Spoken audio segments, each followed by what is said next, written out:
suba leen dara.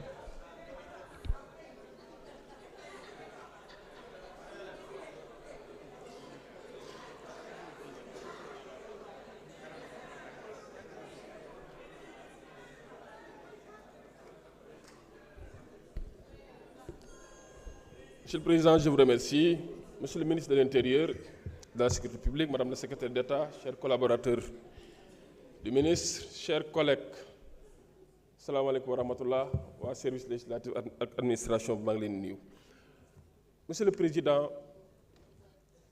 liir bi mujjee juddu tey xamoon na ne bu ñu ñëwee fii certains membres de l'opposition bu ñu ñëwee dinañ soulever article 82 du règlement intérieur pour tuddee ko question préalable mais en réalité dilatoire la article 83 en réalité dilatoire la ñuy def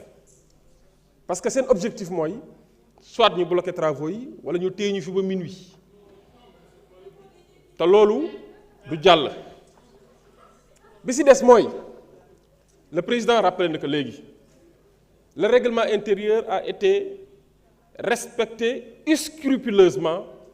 par le bureau de l'Assemblée nationale, par la commission et par les députés qui ont été les porteurs ou les initiateurs de cette proposition de loi. Il faut que ñun méngale ñaari mbir texte bi wax na ko dañuy le président de la République s'il demande l'urgence elle est de droit maanaam amul leen foo koy soumettre elle est de droit. Maintenant pour député yi benn député mën naa def proposition de loi benn député ñaari député mën nañ ko def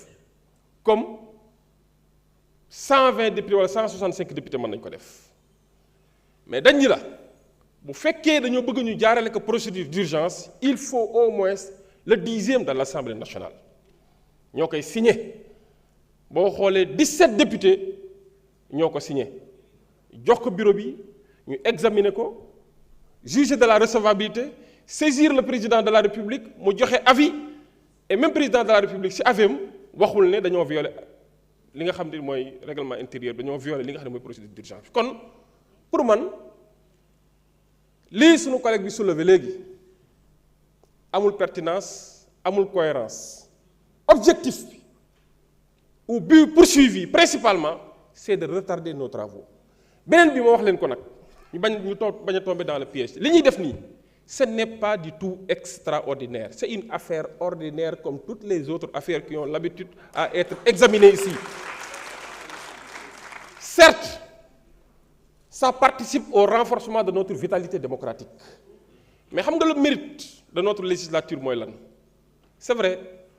législature yi fi jot a jaar yépp musuñoo jël initiative bu mel nii maanaam li ñu tuddee code électoral dañoo jàppoon ni c'est un domaine exclusivement réservé à l'exécutif alors que le vote de la loi c'est l'affaire des parlementaires même exécutif bu ci jëlee initiative da koy indi fii ci parlement bi ñu discuter ci ñun ñooy xool bay jàll wala du jàll te effectivement article 80 nee na l'initiative parlementaire appartient concurremment l'initiative législative concurremment la wax concurremment au président de la République au premier ministre et aux députés waxul à l'Assemblée nationale dañuy aux députés kon li ñuy def nii c'est une prérogative constitutionnelle beneen bi may bañ ngeen tomber ci piège bi parce que ñoom li ñuy bëgg di wax rek yi nga entre les institutions wala les trois pouvoirs amul prééminence waxuñu ni bii moo nekk ci kaw bii wala bii moo nekk ci suufu bii ñoom ñëpp a yem en termes de dignité rawatina assemblée nationale ak exécutif kon li ñuy def nii non seulement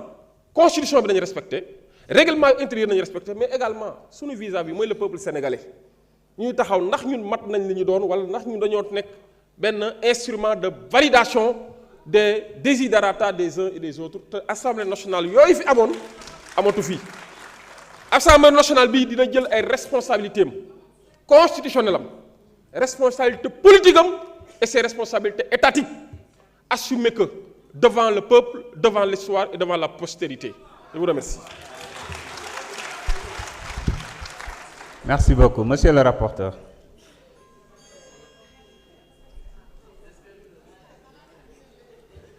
Merci, Président. Président, je pense que nous confirmer les dires de notre président de commission, le président Abdoulaye Tall. Parce que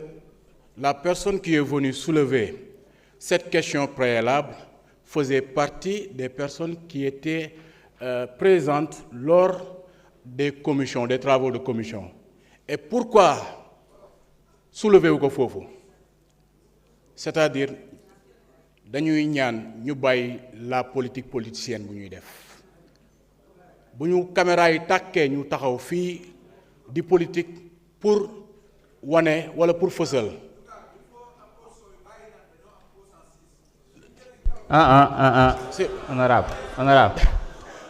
Honorable, s'il vous plaît. dañuy Honorable. S'il vous plaît, vous n'avez pas la parole. Cheikh Bara, s'il vous plaît. Allez-y, continuez. Nous rappelons que cette personne-là faisait partie des personnes qui étaient